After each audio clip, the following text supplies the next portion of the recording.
বাংলাদেশে মুক্তিযুদ্ধের ইতিহাস বিক্রি করে চলতেন শেখ হাসিনা, আর এখন চলছেন বিএনপির নেতা জনাব ফজলুর রহমান সাহেব।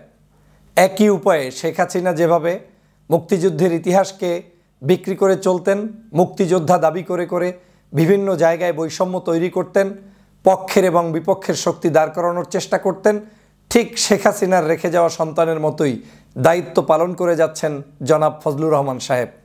তিনি একজন বীর মুক্তিযোদ্ধা, কোনো সন্দেহ নাই, কিন্তু তিনি যেভাবে 5ই আগস্টের পরে বাংলাদেশের সাধারণ মানুষের সাথে, বাংলাদেশের সাধারণ ছাত্রছাত্রীদের সাথে এবং বাংলাদেশের বিভিন্ন রাজনৈতিক সংগঠনগুলোর সাথে নতুন করে বৈষম্যের বীজ তৈরি করে দিচ্ছেন, সেখান থেকে স্পষ্ট বোঝা যাচ্ছে শেখ হাসিনা যেভাবে মুক্তিযুদ্ধকে বিক্রি করে চলতেন, মুক্তিযুদ্ধের ইতিহাসকে বিক্রি করে চলতেন, ঠিক একই উপায়ে জনাব ফজলুর রহমান সাহেব তিনি আজ আবার মাঠে ময়দানে নেমেছেন এই ইতিহাসকে বিক্রি করার জন্য, বেচা বিক্রির জন্য।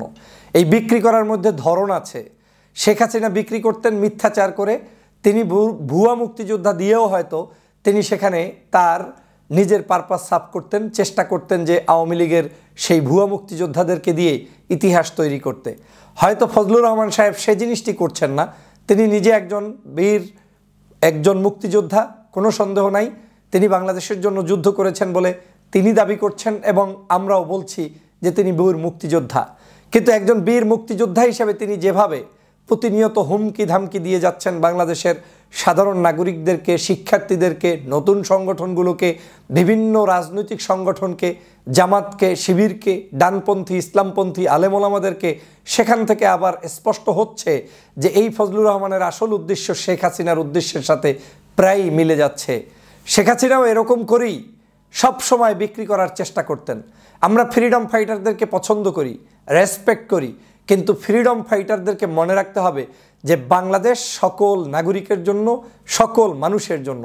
এখানে কোনো বৈষম্যের স্থান নেই, এখানে কোনো মানুষকে এক পেশে কথা বলার অধিকার নেই, এখানে কাউকে আপনি রাজাকার বানিয়ে দিবেন, ট্যাগ লাগিয়ে দিবেন, আলবদর বানিয়ে দিবেন, আল শামস বানিয়ে দিবেন, সেই সুযোগটা কিন্তু নেই জনাব ফজলুর রহমান সাহেব।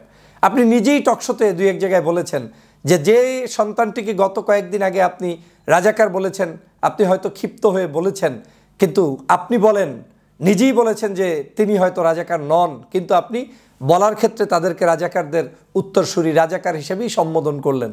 তাহলে রাজাকার হিসেবে সম্বোধন যদি এত পাতলা কথার মাধ্যমে যে কাউকে সম্বোধন করা যায়, তাহলে সঠিক রাজাকার এবং বেঠিক রাজাকার কারা, সেটাই তো জাতি আজকে আবার সেই শেখ হাসিনার আমলে যেভাবে চিনতে পারে নাই, আজও সেটা চিনতে পারবে না। আপনি যদি কথায় কথায় মানুষদেরকে আলবদর, আল শামস লাগিয়ে দিয়ে তাদের বিরুদ্ধাচারণ করেন, তাহলে তো আজও বাংলাদেশের মানুষ বুঝবে না যে সত্যিকারে কোন ব্যক্তি রাজাকার, কোন ব্যক্তি আলবদর, কোন ব্যক্তি আল শামস। আপনার কথার মধ্যেই মনে হচ্ছে যে এক ধরনের আপনি চরমভাবে বিব্রতকর অবস্থায় আছেন।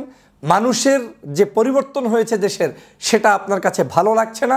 আপনার কথার মধ্যে, টকশোর মধ্যে, আলোচনার মধ্যে ঘুরিয়ে পেঁচিয়ে আপনাকে গিয়ে হুজুরদের কাছে উপস্থিত হতে হয়, ইসলামিক দলগুলোর কাছে উপস্থিত হতে হয়, তাদের একটু খোসানা দিলে আপনার ভালো লাগে না। আপনি এদেশের মাহফিল বেড়েছে, মজলিস বেড়েছে, দিন দরবেশি কার্যক্রম বেড়েছে, আপনার অসহ্য হচ্ছে। এই কার্যক্রমগুলো যে বেড়েছে, এইটা কি কেউ চাপ সৃষ্টি করে বাড়িয়েছে? বা যাদেরকে আজকের সমালোচনা করছেন, তারা কি এদেশের ক্ষমতায় বসে গিয়ে কিছু করছে? না। কিন্তু তারপরেও তাদের উত্থানে আপনার কষ্ট লাগছে কেন? কারণ তাদেরকে জনগণ অ্যাকসেপ্ট করছে, জনগণ ভালোবাসছে। এখন আপনার গান, সভা, সেমিনার, সিম্পোজিয়াম সবই তো বাংলাদেশে হচ্ছে, কোনটা নিষিদ্ধ আছে? এখন আপনি কি প্রমাণ করতে চান এই জায়গাটায় আলোচনা করে যে ইসলাম প্রিয় মানুষদের কারণে এই জিনিস হচ্ছে না, এরকম কিছু? নাকি আপনার এই ইসলাম প্রিয় মানুষদের কার্যক্রম দেখে পছন্দ হচ্ছে না? আমার তো মনে হচ্ছে আপনার এই কার্যক্রম পছন্দ হয় না। ইসলাম প্রিয় মানুষরা যে এত আরামে আছে, ভালো আছে, হেলিকপ্টারে তাদেরকে ডেকে নেয়, মাহফিলে তাদেরকে দাওয়াত দেয়, ইসলামিক অ্যাক্টিভিটিসগুলো দিন দিন বেড়ে চলেছে, এটা আপনার জন্য কষ্টের কারণ হয়ে দাঁড়িয়েছে।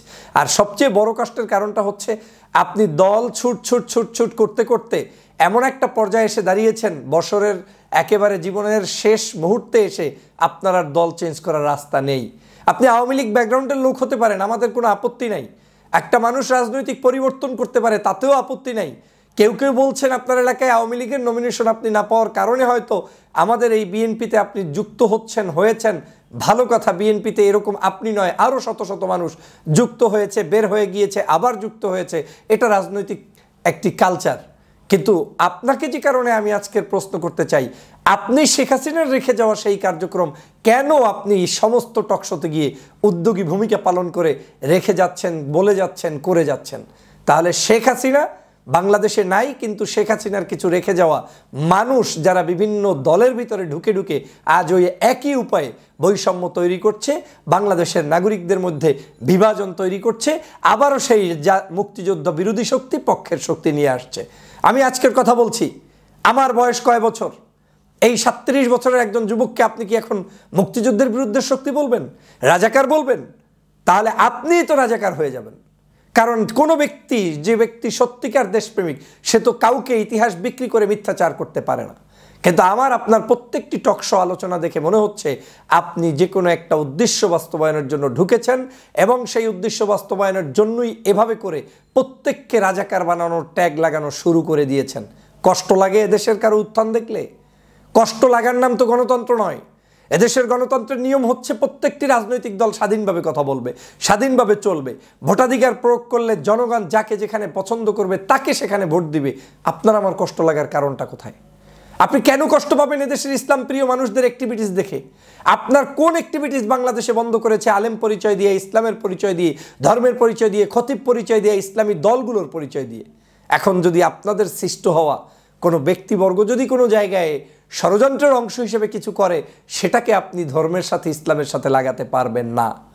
আওয়ামী লীগ সবসময় এই ষড়যন্ত্রগুলো করত। যা কিছু ঘটতো সব কিছু এসে আলেমদের কাঁধে চাড়িয়ে দিত, ইসলামিক পিপলদের কাঁধের উপরে চড়াইয়ে দিত। কিন্তু আমার দেখা দৃষ্টিতে বাংলাদেশের সবচাইতে যদি কম সংখ্যক ঝামেলার মধ্যে কেউ থেকে থাকে, তার নামে ইসলামিক পিপল, ধর্মভিত্তিক মানুষ, কিংবা এই যে সাধারণ নাগরিক তারা। আর যত ধরনের গ্যাঞ্জাম, সব কিছুর মূল নাটে হচ্ছে স্বার্থবাদী যারা, তারা আজকে যারা ঘুরঘুর করছে বিএনপির এই দলের ভিতরে নতুন নতুন কথা বলা শুরু করেছে। 16 বছরে এরা কেউ কথা বলে নাই, চ্যালেঞ্জ দিয়ে দেখাই। ইউটিউবে সার্চ দেন তাদের নাম, 2টা একটা ভিডিও পাবেন না, পাইলেও পাবেন দালালি। আর 16 বছর যারা কথা বলেছে তাদেরকে এখন কোণঠাসা করার জন্য একটি গ্রুপ নেমেছে, যারা শাহবাগী চরিত্র অবলম্বন করছে, যাদের মূল উদ্দেশ্য হচ্ছে সব ঠিক আছে, সব ঠিক আছে। এইটুক বোঝে না যে 13 সালের শাহবাগে যে মানুষগুলোকে হত্যা করার জন্য গণজামায়াত করা হয়েছিল সেটা অন্যায়, সেটা তারা বোঝে না। সব ঠিক আছে, তারা এদেশের ইসলাম প্রিয় মানুষগুলোর উপরে যে জুলুম হয়েছে সেটা তারা বোঝে না। সব ঠিক আছে, বাংলাদেশের যে মানুষগুলো ধর্মভিত্তিক মানুষদেরকে পছন্দ করে সেটা তারা বুঝতে চায় না। এটাই হচ্ছে সমস্যা। এই বৈষম্য দূর করার জন্যই 5ই আগস্ট সংগঠিত হয়েছে, এবং 5ই আগস্টের এই বিপ্লবী চেতনা বাংলাদেশের প্রত্যেকটি ঘরে ঘরে তৈরি হয়েছে। আজ সেই জায়গা থেকে আমার মনে হচ্ছে আপনি সরে গিয়েছেন এবং শেখ হাসিনার রেখে যাওয়া দায়িত্ব পালন করছেন, আর কিছুই না। কিন্তু এই বাংলাদেশে শেখ হাসিনার রেখে যাওয়া ইতিহাস চলবে না। এই বাংলাদেশে 24-এর বিপ্লবের চেতনায় উজ্জীবিত বাংলাদেশ চলবে, যেই বাংলাদেশের সমগ্র দল, মত, জাতি, ধর্ম, বর্ণ নির্বিশেষে ঐক্যবদ্ধভাবে দেশটাকে পরিচালনা করবে। সবাইকে ধন্যবাদ।